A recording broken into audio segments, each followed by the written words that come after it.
Let's jump into it. How did everyone feel? Did anyone feel a little bit better this week reading these chapters than last week?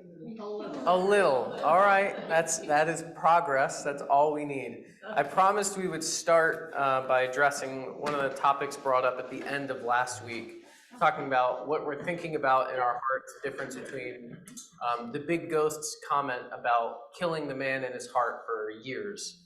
And I want to read, we're going to come back to this probably either next week or the following week. This is Letters to Malcolm by Lewis, subtitle, Reflections on the Intimate Dialogue Between Man and God.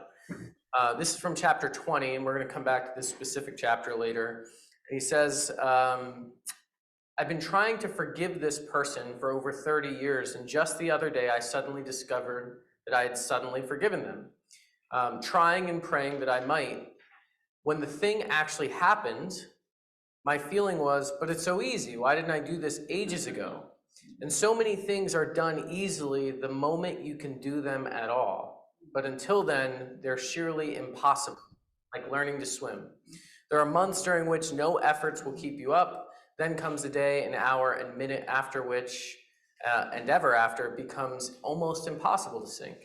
And it seemed to me also that forgiving this person's cruelty, being forgiven, my resentment, were the very same thing. The Lord's Prayer, forgive and you shall be forgiven, sounds like a bargain. If you forgive, then you will be forgiven. But perhaps it's something much more. By heavenly standards, that is. Perhaps a broader tautology. For forgiving and being forgiven are two names for the same thing. The important thing is that a discord has been resolved, and it's certainly the great resolver, capital R, Jesus, who has done it.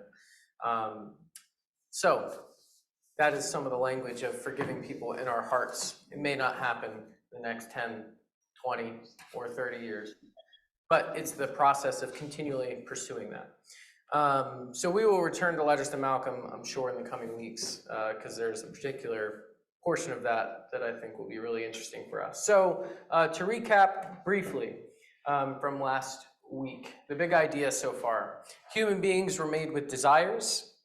We try to satisfy those desires all of our lives with all kinds of things: music, food, travel, relationships, status. Each of those things will appease us for a given moment, but they don't last. They're not bad things, they just don't satisfy us fully. And so Lewis is very keen to point out these are good things. Even the worst things that we do that bring us joy, they have a seed in them that are pointing us towards the true object of our desire, which is God. Okay, who is this? Who is this, Yvonne? Hey, Don, you're unmuted. Oh, sorry. Oh, you're okay. I thought you were saying that. Who is this guy talking right now? It's Mike. Come on. So the ultimate thesis here is that we must learn to pursue God properly and to love these things properly, or we will fail to become solid people. We'll come back to solid people. So for the rest of our time together, for the next few weeks, I'm going to keep a running check of the ghosts and the things they were trying to cling to. And so last week we ended with the big ghost, and the big ghost was clinging to this idea of kind of self-actualization. This he didn't want the bleeding charity; he just wanted his rights, right? And so we could say maybe this ghost was clinging to a self-sufficiency.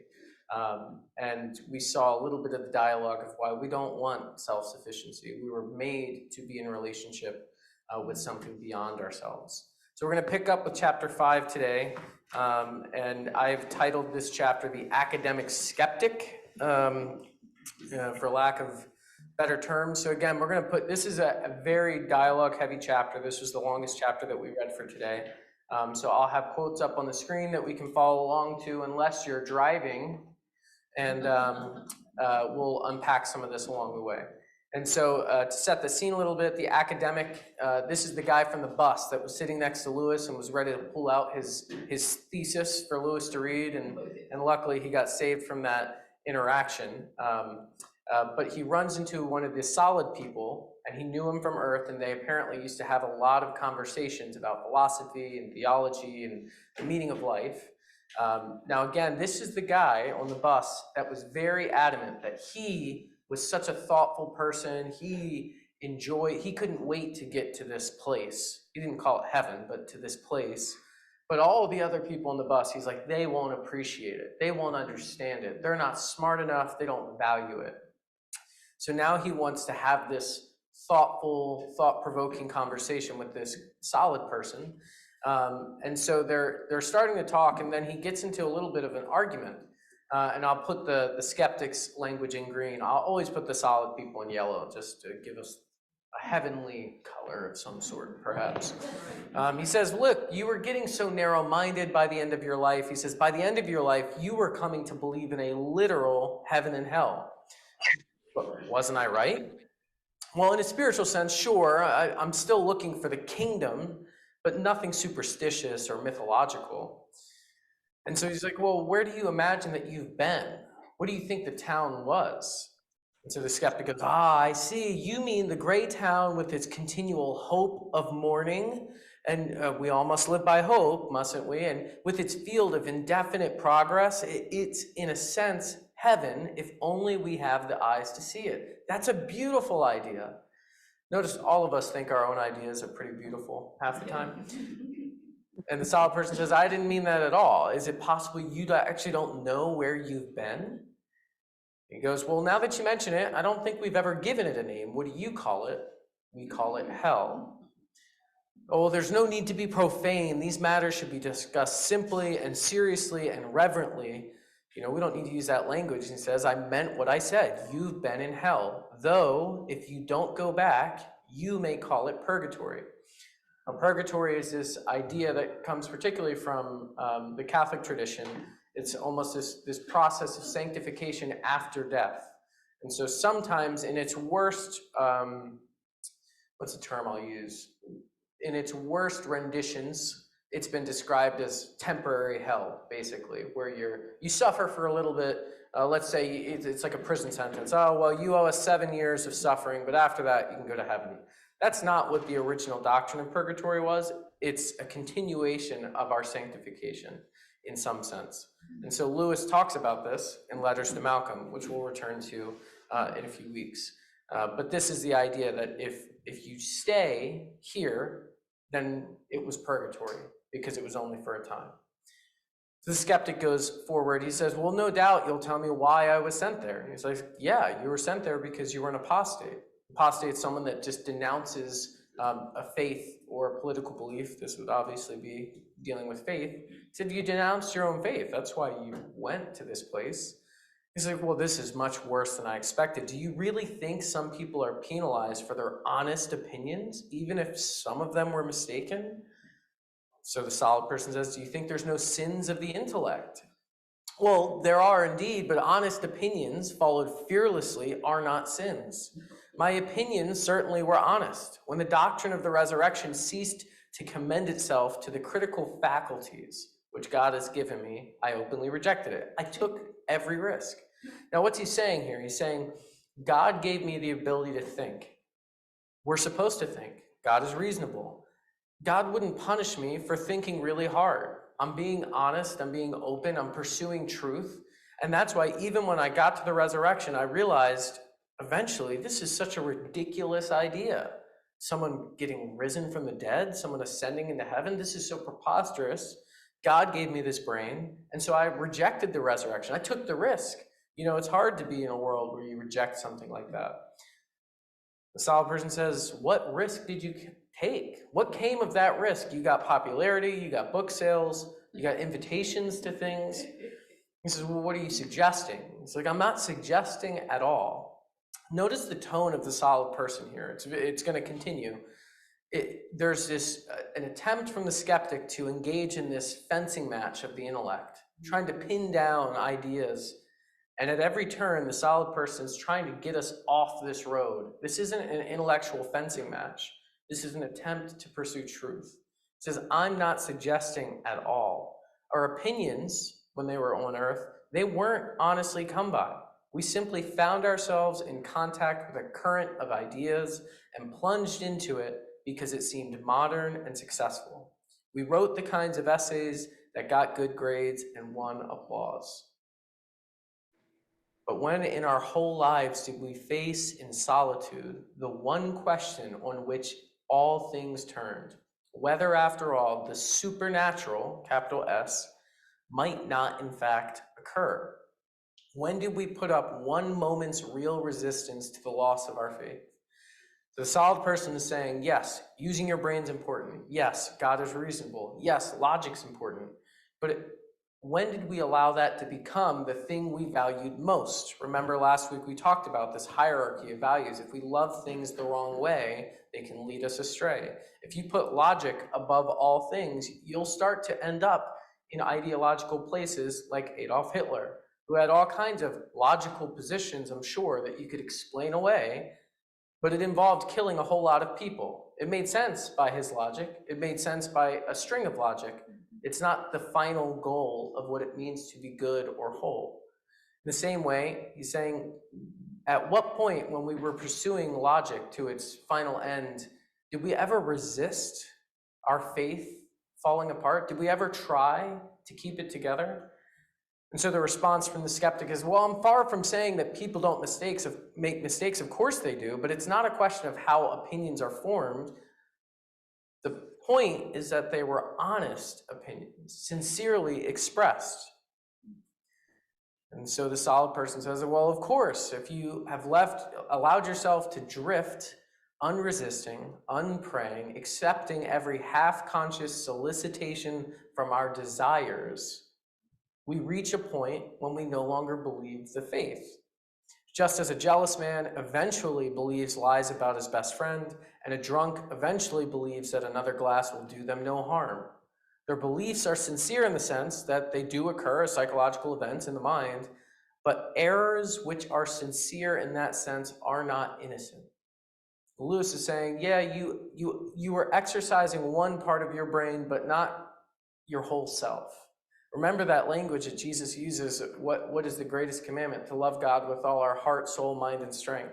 Mind is one of those four categories. It's not the most important, it's one of four.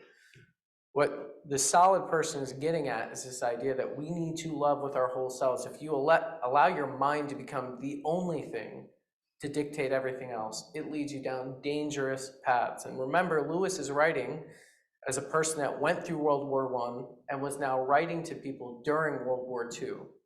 He's very aware of the dangers of letting this kind of thinking drive humanity. And so the skeptic responds, well, you'll be justifying the Inquisition at any moment with this kind of thinking. The skeptic's point is that now the Inquisition, this time, it's this checkered past of Christianity where, with the best of intentions, perhaps, Christians started doing things that were not so good, murdering in the name of God or conquering in the name of God because it was for the greater good. And the skeptic's saying, see, like that's what we need to resist. That's why we can't pin things down. If we do, we'll end up just like them. The solid person says, well, why? Because the Middle Ages erred in one direction. Does it mean that no error can occur in the opposite direction? It's the kind of thing that happens in all of human history with politics, right? You have one issue over here, and the other side says, no, we got to do it this way. And we swing the pendulum all the way the opposite direction. And in that process, we've erred equally so sometimes the wrong way. And that's not an attempt to say that centrism is the way to go. It's a metaphor for us to see this idea of we can make mistakes on every side of how we approach these things. It doesn't mean that we can't resist trying to make them right. So the skeptic says, well, this is all extremely interesting. It's a point of view for sure, but in the meantime, there is no meantime. I've been talking to you of the past only in order that you may turn from it forever. The word repentance means to turn from. Only that you may turn from it forever. One wrench and the tooth will be out. You can begin as if nothing had ever gone wrong. You have already seen hell, and now you are in sight of heaven. Will you, even now, repent and believe?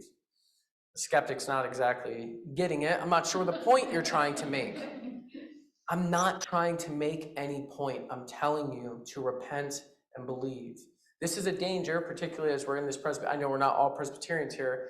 Presbyterians are known in the Protestant circles as the people that live in their heads. This is a time where we should be paying a special attention to this idea. This isn't a time of intellectual exercises. It's not about making points. It's about repenting and believing. Skeptic says, but I believe already. We may not be perfectly agreed, but you've completely misjudged me if you don't realize that my religion is a very real and precious thing to me. Very well. The solid person was trying to change up the plan. Will you at least believe in me? Well, in what sense? Will you come with me to the mountains? It'll hurt at first until your feet are hardened, because reality is harsh to the feet of shadows. But will you come? Well, that is a plan, and I'm perfectly ready to consider it.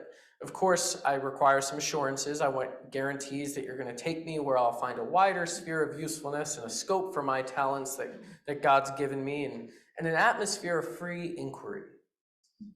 No, I can't promise you any of those things. No sphere of usefulness. You're not needed there. No need for your talents, only forgiveness for having perverted them. No atmosphere of inquiry, for I will bring you to the land not of questions, but of answers, and you shall see the face of God. But we must all interpret those beautiful words in our own way. For me, there's no such thing as a final answer. The free wind of inquiry must always continue to blow through the mind, must it not? Prove all things. To travel hopefully is better than to arrive. If that were true, how could anyone travel hopefully? What are you hoping for? To endlessly ask questions? To endlessly wander? We're hoping for a destination. But you must feel there's something stifling about finality. Stagnation is soul-destroying. You think that because you've only experienced truth with the abstract intellect. I will take you where your thirst will be quenched. Listen, once you were a child and you knew what inquiry was for. You knew what questions were for. There was a time when you asked questions because you wanted answers. And we're glad when you found them. Become that child again, even now. It says, but when I became a man, I put away childish things. We read this passage last time. Now, there's a difference in Scripture. There's a very subtle but important distinction between childish and childlike. Putting away childish things is putting away maturity, putting away simple answers, putting away the things that we know aren't true, but they're good for us. Childlike is innocence. Childlike is joy. Childlike is pursuit. Jesus says, let the little children come to me. Unless you become like a child, you cannot enter the kingdom of God. There are important distinctions. Solid person says, you've gone too far wrong. Thirst was made for water and inquiry for truth. Capital T there. But religious and speculative questions are surely on a different level. He says, we don't know anything of religion here. We think only of Christ. We don't know of speculation. Come and see. I will bring you to the eternal fact, the father of all facthood. Skeptic says, well, I strongly object to describing God as a fact. The supreme value would surely be a less inadequate description because it's less specific. It's hardly, it says, do you not even believe that he exists? Well, what does existence even mean? These mysteries can't be approached in that way, and if there were such a thing, I wouldn't even be interested in it. There'd be no religious significance. God, for me, is purely spiritual. Spirit of sweetness and light and tolerance and service. We mustn't forget that. Service, right? He says, if the thirst for reason is really dead, could you at least still desire happiness? You can imagine his response is, well, happiness, as you'll see when you're older, comes in the path of duty, which reminds me, I can't come with you. I've got to be back next Friday to read a paper. We've got a little theological society down there. It's really interesting and really good conversation. So he says goodbye. This has been a most stimulating and provocative discussion. Now, I know you all read this, and we'll unpack it a little bit here. I don't want it to feel like complete regurgitation of what you've already read. But I wanted us to walk through this conversation and recap a few key points of this conversation. One is that they call it hell, but if you decide to stay here, then it'll only have been purgatory. One is that the second thing is that when he was pursuing a place to stay, he wanted heaven on his terms. He wanted to feel useful. Remember, this is the man we talked about last time, recognition and appreciation. It's what he craved most. And so what his request was, I wanted to be useful, I wanted free inquiry, He says, no, can't promise you any of those things. In fact, the talents you've been given, you perverted on earth. Think of the parable of the man who invests the talents, and different servants invest certain amounts of talents. And it's a requirement of us to continue investing the talents. In that story, it's monetary, but in our lives, we can expand that to what has God given us to use as followers of God. Have we perverted those gifts? Have we misused them? Third, this idea of childish versus childlike. And then finally, this idea of desiring happiness is really important. This idea that this guy got to a point where he was so caught up in his brain and his intellectual exercises that it wasn't even a pursuit of joy anymore. It was just a pursuit of flexing that intellectual muscle. Now, some of you may have seen this kind of book. This is giant, and they're not really great in that it falls apart because it's so giant. But there's like 7 books by Lewis in here, including this book called The Abolition of Man. Now, you really would be punching me if we were reading The Abolition of Man together instead of Great Divorce. It's a third of the size, but it's way more complex. But Lewis is laying out in 4 chapters, it's the idea of abolishing what makes us human. That's what the title means. And he's getting at these, the whole book, he's making points about universal principles. Remember that image we used last time of the Platonic ideas of like this holy, highest idea, or what we might call first principles, the principles that exist within God. Love, beauty, goodness, patience, whatever other attributes we attribute to God. Now, in the abolition of man, what Lewis is talking about is this trend that's happening. It's growing ever so fast in the 1940s. It was written in 1943.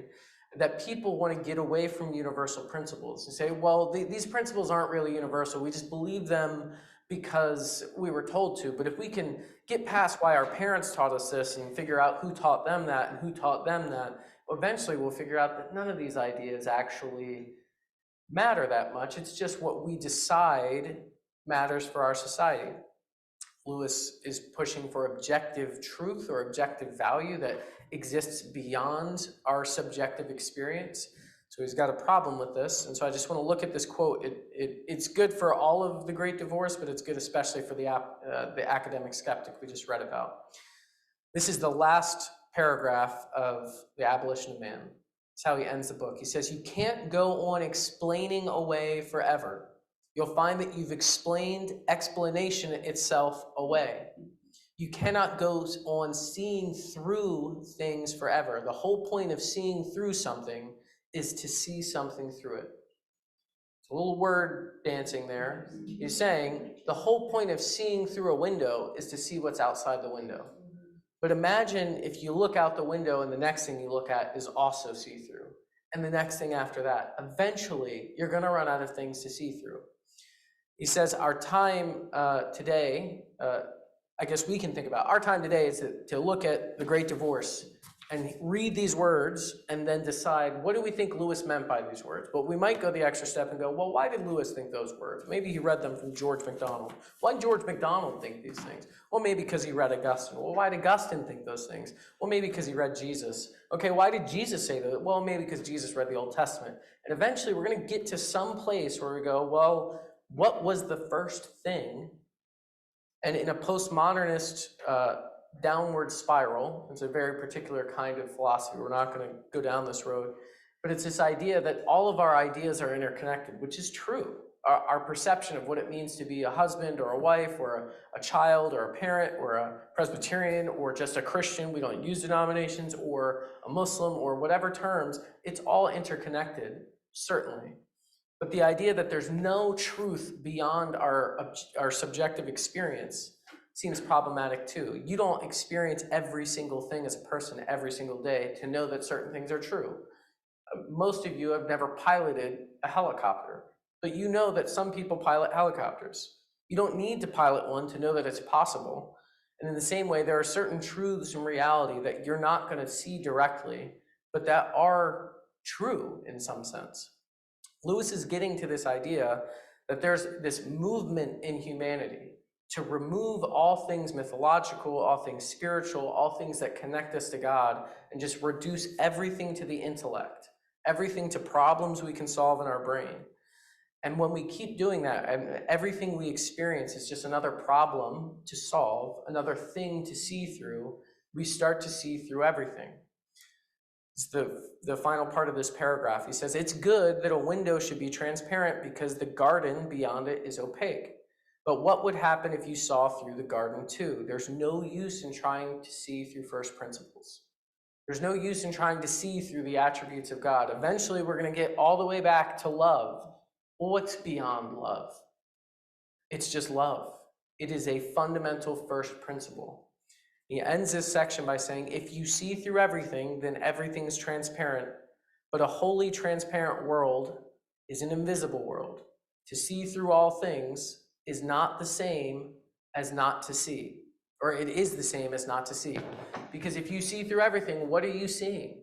Nothingness. If you see through trees, well, what's beyond the trees? Well, the crust of the earth, the core of the earth, well, space itself, well, stars, galaxies. If you see through every literal thing, every metaphorical thing, every ambiguous thing, what is left?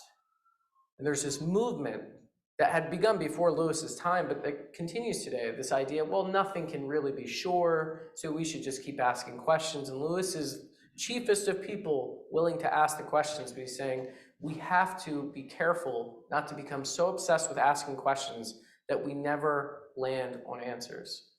Asking questions are for the end result of getting answers. Some of us live in the world of, well, we don't want to commit to any answers. This is something that I struggle with, that many of us struggle with. Now, it's important to note that Lewis is not against the idea that we're going to get some things wrong. He's very much about ecumenicism. That's what the book Mere Christianity is about. It's the idea that there are truths within our particular traditions that we need to grasp with. But it's not that all things are true simultaneously. It's that we're all trying to pursue truth simultaneously. So it's not that asking questions are wrong. It's not that getting questions are wrong.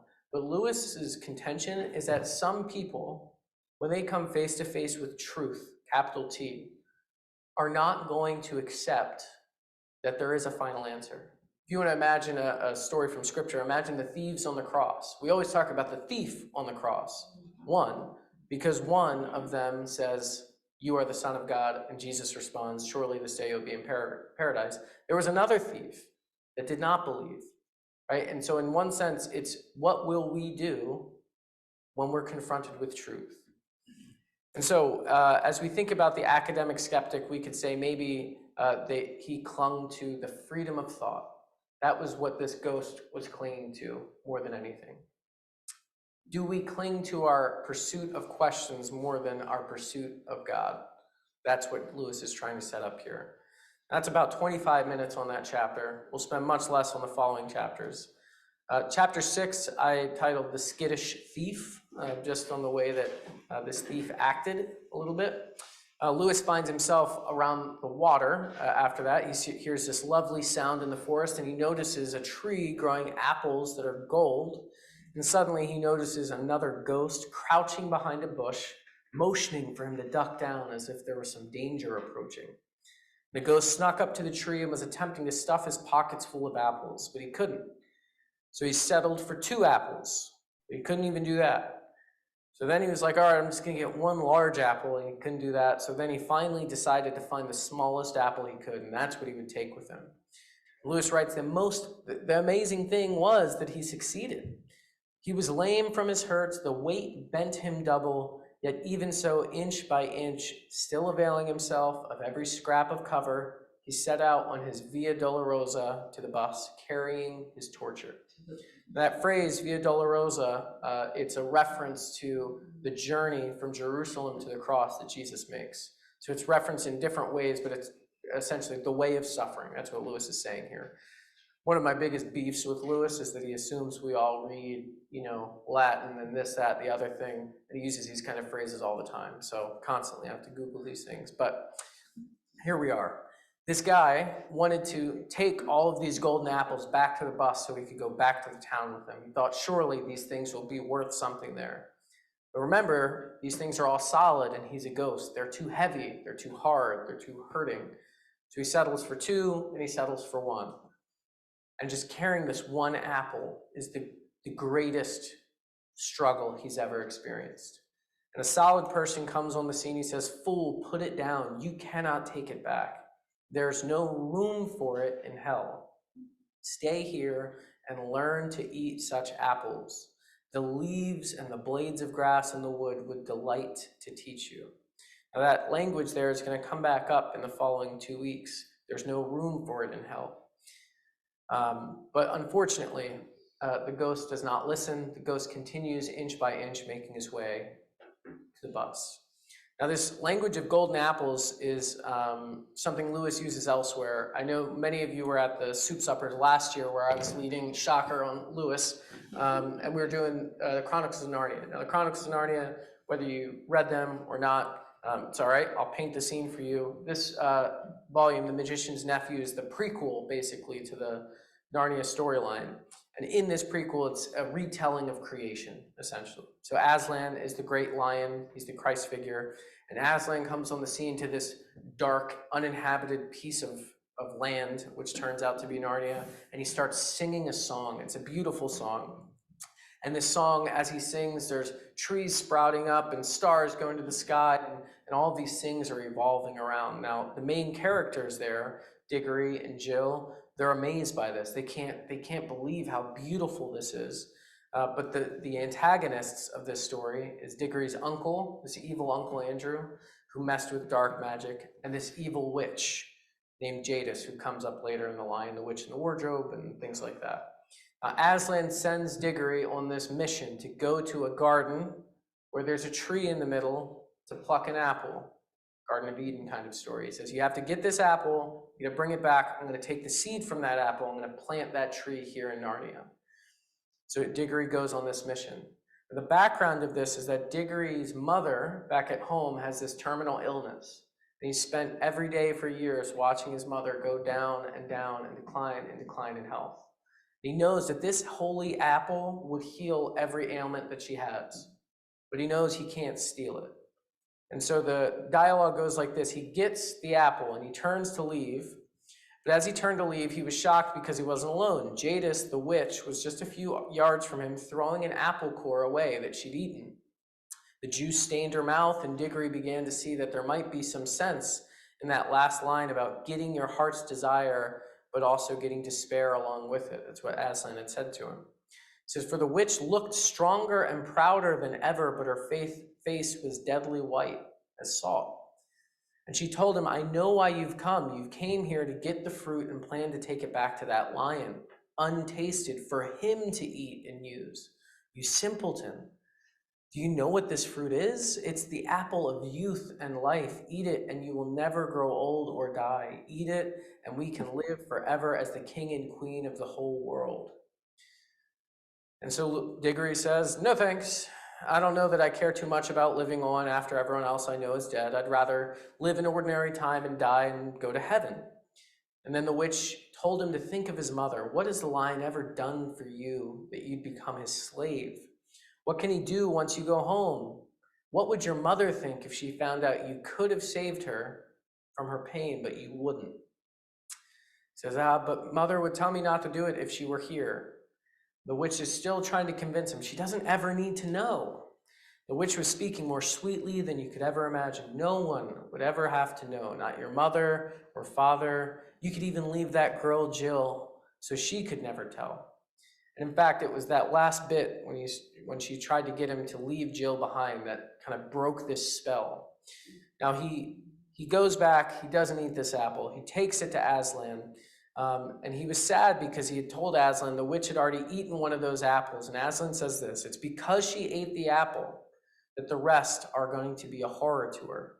That's what happens when those who pluck and eat fruits at the wrong time and in the wrong way. The fruit is good, but they loathe it forever after.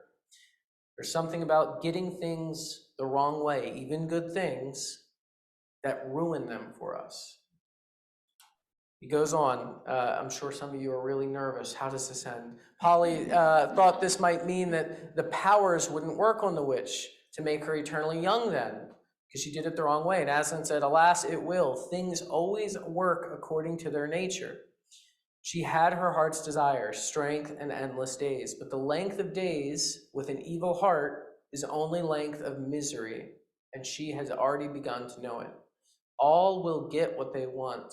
They do not always like it. The Great Divorce is a story of these ghosts are welcome to take what they want. You will not always like it. Are you willing to give that thing up to get what you need? This goes on. Diggory confessed that she wanted him to take an apple to his mother, and Aslan told him, understand, it would have healed your mother, but not to either of your joys. A day would have come when both of you would have looked back and said it would have been better to have died in that illness. And Diggory couldn't say anything. Tears were choking him and gave up all the hopes of saving his mother's life.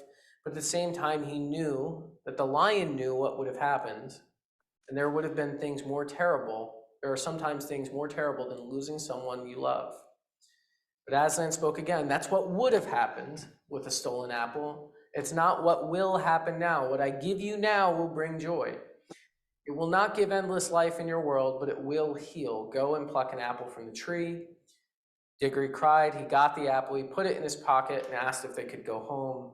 And they blinked and found themselves in the wood between the worlds, this transportation place, again with Uncle Andrew. This ghost, or the skittish thief, is clinging to some kind of security, monetary security, whatever we want the apple to represent, whatever you think it represents to you. But Lewis's point in The Magician's Nephew is this imaginative exploration of what it looks like to pursue the thing you know you want, but are you pursuing it the wrong way? What he says is, yes, you will get the thing you want. It won't satisfy. In fact, it'll end up becoming a poison to the way that you live. It'll only prolong the unsatisfaction. And sure, that might work for 10 years, for 50 years, for a lifetime. But for eternity, it'll be maddening. Again, from last week, we talked about this town. The issue is that they had no needs. They had everything they thought they wanted, and it still wasn't enough. His point here, remember, Lewis says in the previous week, if we give these things up, we'll find that the things we get actually satisfied the original thing we thought we wanted and more. In this exploration, Diggory gives up the apple. He gives up his agency to steal this apple for his mother's health. And what he got instead was the apple and the satisfaction. Aslan says, yeah, you would have gotten it, but it would have become a detriment to both you and your mother. But because you've done it the right way, things will look different now. Each of these ghosts are an exploration of what the right way would look like. Questions are good. Give up your questions for the answer. These apples are good. Don't steal them. Learn how to eat them. Stay. And so we're going to go on now to chapter 7, which I call the cynic. Similar themes to the academic skeptic, but a little bit different. Lewis runs into the cynic. There's no solid person in this interaction. It's just Lewis. And for the rest of the book, I'll try to put Lewis in the same color. Hopefully we'll figure it out. It's like a teal color. So he starts talking about his plan to return to the town. This is the cynic. He says, well, it's all propaganda. You know, of course, there was never any question of staying. You can't eat, you can't drink, you can't walk. A human being could never live here. Lewis says, well, why did you come? He says, well, you know, I like to see things for myself. I've been pretty much everywhere. Niagara Falls, the pyramids, Taj Mahal. They're all advertisement stunts. There's not much worth looking at. Lewis says, and you lived down there in the town for a while? He says, what they call hell, it's a flop too. You expect devils and fire and interesting people, but it's just like any other town. He says, it seems that if you stay here long enough, you get, well, solider, and you grow acclimated. This is Lewis talking. He says, same old lie. People have been telling me that lie all my life. Be good in nursery and you'll be happy. Latin would get easier if you just keep going. After I'd been married a month, some fool was telling me that there will always be difficulties at first, but with tact and patience, I'd soon settle down and like it. I went through 2 wars, and that didn't say, and what didn't they say about the good time coming if only I'd be a brave boy and go on getting shot at? Of course, he'll play the old game here if anyone's fool enough to listen. So the cynic thinks that all of the good things that they're hearing, it's all a lie, just to string you along.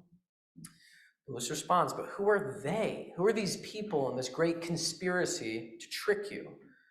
He says they're all on it together. Of course, they pretend to be at war with each other. God and the devil and this country and that country and this town and that town, they're all in on it together. He says they pretend to be at war. That's the official version, but who's ever seen any signs of it? That's just how they talk. But if it's a real war, why don't they do anything? If the official version were real, these chaps up here would sweep the town out of existence. They've got strength. If they wanted to rescue us, remember that term from last week, they could do it. But obviously, the last thing they want is to end their so-called war. They just want this to go on forever. If God wanted to rescue me, he would just do it. But because he hasn't, clearly there is no God. It's just a joke.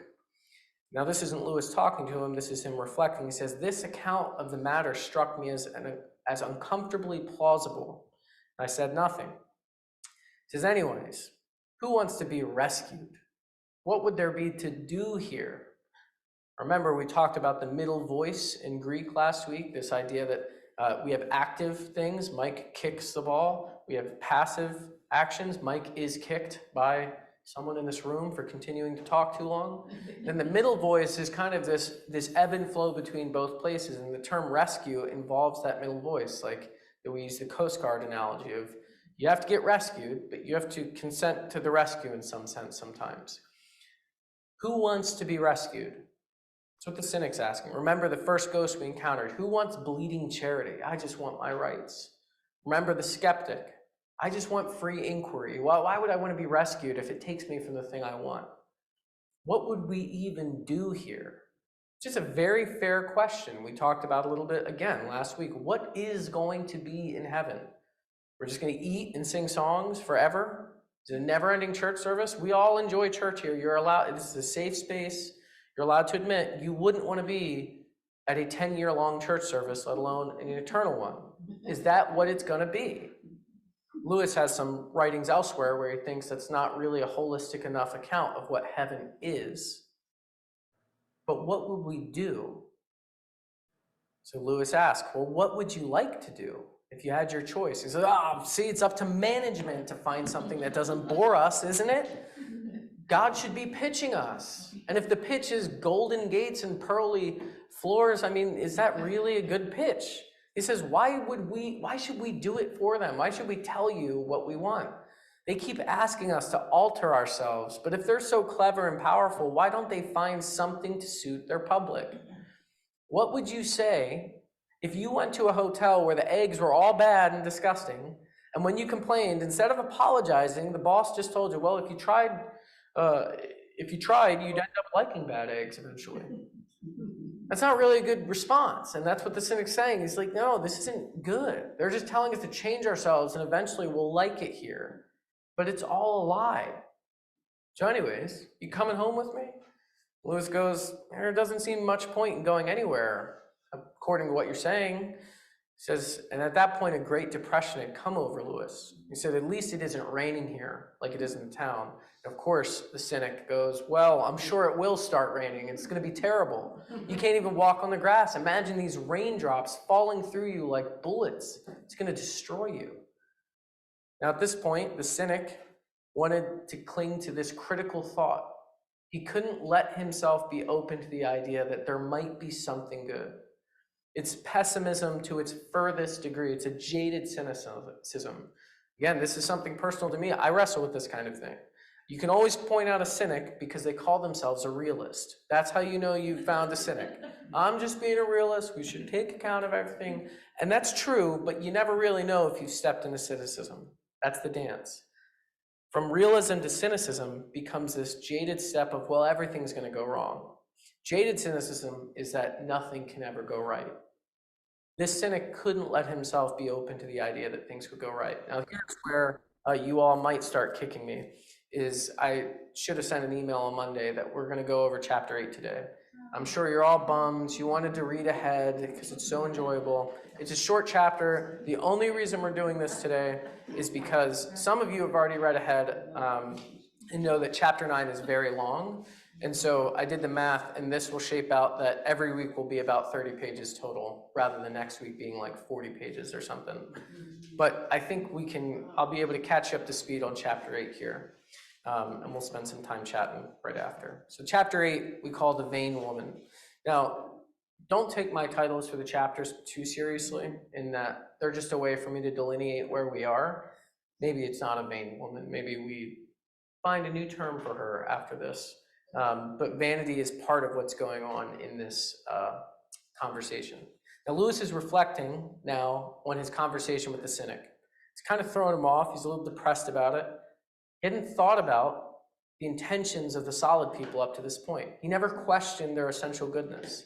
Now, this is something that happens. Remember, the academic skeptic was really about, I need free inquiry. And the cynic builds on that. Yeah, and if you keep asking enough questions, you'll see this is all a joke. This is all a prank on you. This is all a lie. This is what happens when you allow yourself to spin into endless questions and never pursue answers. Doesn't mean we should settle for answers, but we need to make sure we're pursuing answers, pursuing truth. Jesus describes himself as the way, the truth, and the life. For pursuing Jesus, we may not always come up with answers. We'll land in mystery. That happens. But pursuing Jesus is different than pursuing more questions. Because questions never lead us to stability. They never lead us to comfort. They lead us to an unknowing. A question in an attempt to know something, though, that's what questions are fundamentally for. As people that are following God in some sense, the question of who is God, what does God call us to, where is God calling me now? Those are questions we have to constantly ask ourselves. Lewis had gotten set down this path now by the cynic. Some of these questions were getting answered. You want answers? Here they are. It's all a joke. Everything is bad news. All the good things they say they're doing, it's all bad. He says, I'd never questioned the essential goodness of their country. It had once crossed my mind that if they were as benevolent as he'd heard, then maybe these solid people would do something to help the people from the town, something more than meeting them on this plain outside of heaven. Now think about that.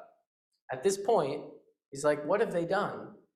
But the people, the solid people, have come out to meet the ghosts, and every interaction has been an attempt to say, let go of the things you're clinging to so that you can become solid. Learn to walk on the grass. Learn to eat these apples. Learn to let go of the resentment you had for me on earth so that you can live in glory here. But it's not perceived that way. It's perceived as, you're just telling me more things to do. Lewis's perception is, these people haven't done anything to help us yet. And so we get to this new conclusion. What if this whole trip was just an attempt to mock the ghosts? So Lewis is thinking about what the cynical ghost had said of the rain, raindrops falling, hurting them, and he began to fear everything. The waterfall, spraying water, the flowers, the trees, they all began to look unbearably sinister. Then terror whispered in his ear, this is no place for you. This is all happening in Lewis's ghostly mind.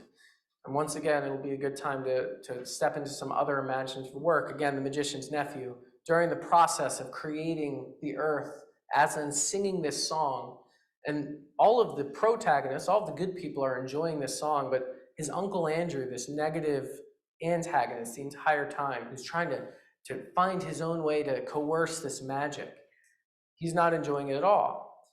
And so as they're looking, and as Diggory thought the stars themselves were singing, and that it was the first voice, this deep voice that had made them appear and made them sing, the cabbie that was with him said, glory be, I would have been a better man all my life if I knew there were things like this.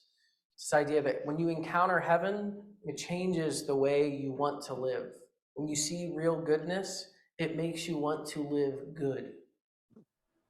But Uncle Andrew was horrified. He was not liking this voice, and if he could have hid in a hole to stop hearing it, he would have. For what you see and hear depends on a good deal on where you're standing, and it also depends on the sort of person you are. It's a perspective question. It's not just where are you standing this particular moment, but who have you been up to the moment of standing there? It changes what you see. We see this in all kinds of experiments and television shows, movies, our own personal experience, that you can have multiple perspectives of the same event and get different stories. We can see a court trial play itself out, and different jurors are going to react to the stories they hear differently. It depends on where you're sitting and who you are, what you're listening for, what you're looking for. Uncle Andrew apparently was someone that even in the most beautiful experience of seeing Earth created, the beautiful song of creation being sung, it was a terror to him. And so Polly asked, Aslan, could you do something to unfrighten him? Can you make it so he could never come back here again? And Aslan says, this world is bursting with life for these few days because the song with which I called it into life, it still hangs in the air, it rumbles in the ground, but it won't be this way for long. I cannot tell that to this old sinner. I cannot comfort him either. He's made himself unable to hear my voice. If I spoke to him, he would only hear roars. Now, Lewis goes on in different works. He goes on further. We're not going to spend any more time with Magician's Nephew today to play that out a bit more. This idea that he's made himself unable to hear his voice. And that as the lion, if he started speaking, he would only hear roaring. He wouldn't hear his true voice. Some of us have hardened our hearts at different parts of our lives, hardened ourselves to relationships, hardened ourselves to God because of hurts that we've experienced, cynicism we've experienced. And when we've hardened ourselves to that kind of voice, we become unable to hear it, not because the voice isn't talking, but because we have dictated the relationship that way. Lewis is making this point that God does not force God's self on us. God does not force his way through the door of our lives. He knocks. It's the language of Scripture again. He knocks at the door. But Lewis says in The Problem of Pain, and he explores in The Great Divorce at the end of the book, he says this famous line that hell is a door locked from the inside. That this entire book, The Great Divorce, is an exploration of, all right, the door is open. Come see what it's like. Do you want to come out of that room, or are you going to choose to stay there? Are you willing to give these things up so that you can have what you were always meant to be? That's the great question explored in The Great Divorce. So terror whispers to Lewis in this moment, you are not meant to be here. This is no place for you. He began to start walking and thought, if I could just find one trace of evidence that it was really possible for a ghost to stay, then I'm not going to go back to the town. And just then he noticed a ghost hobbling around, looking over its shoulder like it was being pursued, and then a bright, solid person came into sight. And she says, go away. Can't you see I want to be alone? The solid person says, but you need help. Well, if you have any trace of decency, you'll keep away. I don't want your help. I want to be left alone. Go away. You know I can't walk fast enough on these spikes to get away from you. And says, oh, that'll come right soon, but you're going the wrong way. You need to be going back there to the mountains. You can lean on me all the way. I can't absolutely carry you. You have to do the walking, but you have no need, but you need have almost no weight on your feet. And it'll hurt less at every step. As you take more steps, your feet will harden. It's part of the process. It's a process of sanctification. She says, I'm not afraid of being hurt. He says, oh, and what's the matter? She says, do you really suppose I'm going to go out there among all those people like this? I'd never have come at all if I'd known that you were all going to be dressed like that. Friend, you see, I'm not dressed at all. She says, I didn't mean that. If you can't understand, then it's no good trying to explain it. How can I go out like this among people with real solid bodies? It's worse than going out naked on earth, having everyone staring through me. Remember that language of seeing through things. Oh, I see. But we were all a bit ghostly when we arrived. That'll wear off.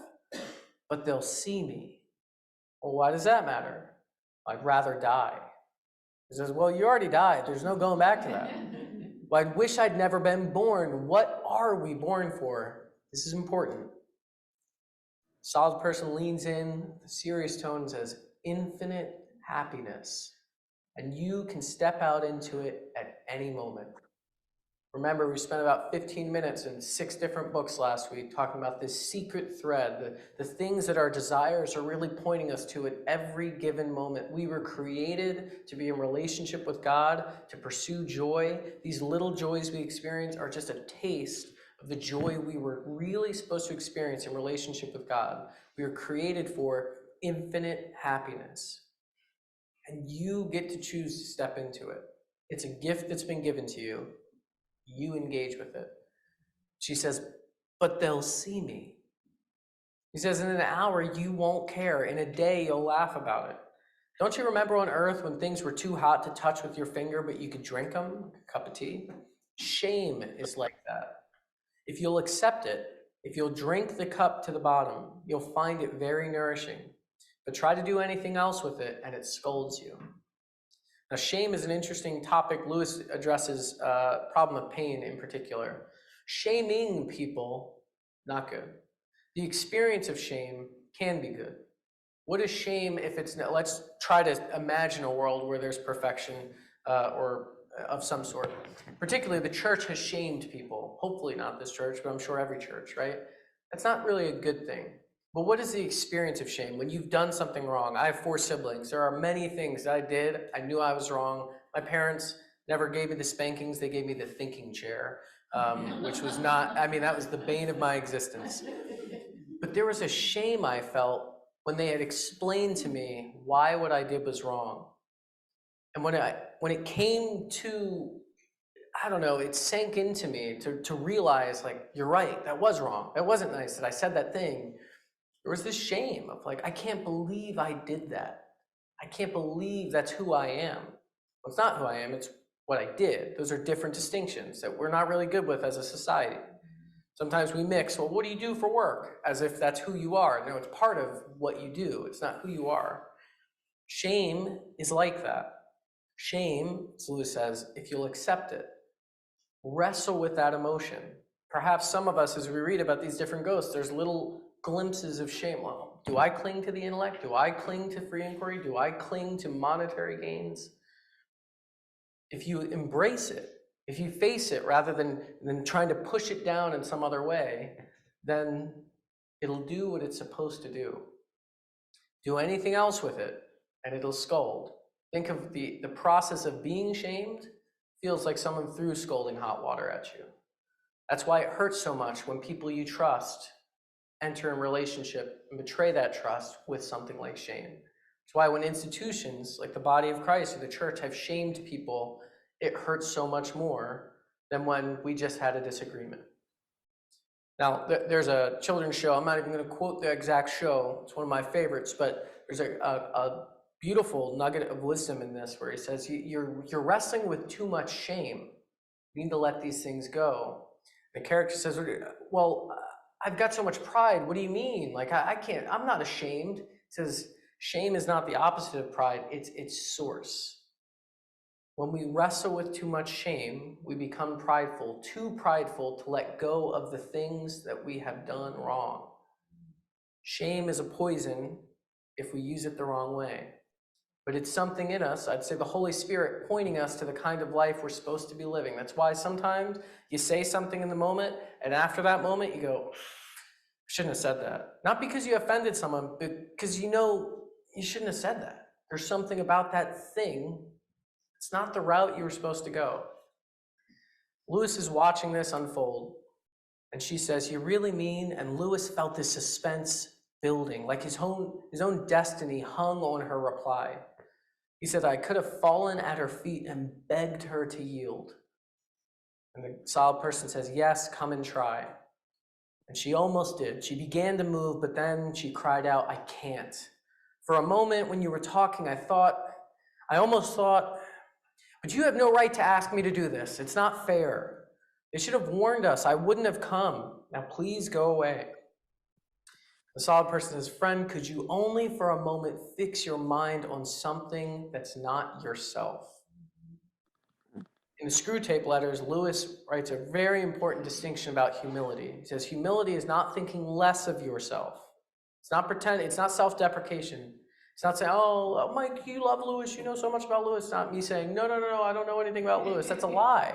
It's not thinking less of yourself. You were made as an image bearer. It's thinking of yourself less.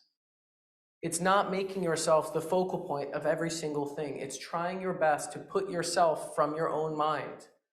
You're supposed to think, remember the language of the solid person earlier, we think only of Christ. What would change in the way that we live if in every single human being I encountered, I saw Christ? I saw an image bearer. I saw a person in need of love, in need of community. What would change in the way I see myself if instead of seeing nothing but shame, I saw someone redeemed, someone beloved? We need to think of ourselves less. She says, I've already given you my answer. And so the Spirit said only one thing remained to do and summoned a herd of unicorns, and this caused her to scream, and Lewis fled, and he never saw the end of the interaction. Whatever the end of that interaction is, we'll see at the end of the book. And so this final character, the vain woman, she clings to her shame. She can't let it go. She's so concerned about what people will think of her that it's paralyzed her from doing anything in this moment. Sometimes we cling to things that aren't even good for us. They're not even bringing us joy, but we've become so comfortable with the things we know that it's better to be, what's it, the evil you know versus the good that you don't. We cling to the things that are comfortable. Something about following God requires us to give up comfortability. And so we've covered 4 new ghosts today. We've got the big ghost from last week, clinging to self-sufficiency. I'm self-made. I don't need any charity. We've got the skeptic who clings to freedom of thought. We don't need final answers. You've got the thief who's clinging to security of some sort, monetary, or whatever the apple might be for you. We've got the cynic clinging to critical thought. There is no goodness. Everything is going to go wrong. We've got this woman who clings to her shame. Lewis is continuing to explore ghosts. Remember, the ghosts are transparent. They're in the solid place now. If you see through everything, there's nothing to see. If you see through a window and the thing you look at after the window is see-through and the thing after that is see-through, it's an invisible world. And as it turns out, the town is an invisible world. It's imagination, but it's not satisfaction. So Lewis is inviting us with each solid person at each step of the way to question, what thing are we clinging to? And are we willing to let go of it to pursue relationship with God? As this last solid person said, we were all a little ghostly when we got here. It's no big deal. Grace, forgiveness, love, it embraces you. You just have to choose to embrace it too. It's your choice to stay. And so, next week, we're going to get together. We're going to do 2 chapters. Which might sound like less work. It's the same amount of time reading. It's chapters 9 and 10. It's 29 pages or so. Chapter 9 is about 22 of those pages. So what's going to happen in that chapter, it's going to cover 2 things. The first half of chapter 9 is going to be about George MacDonald, who becomes Lewis's solid person, and he's going to teach things to Lewis along the way.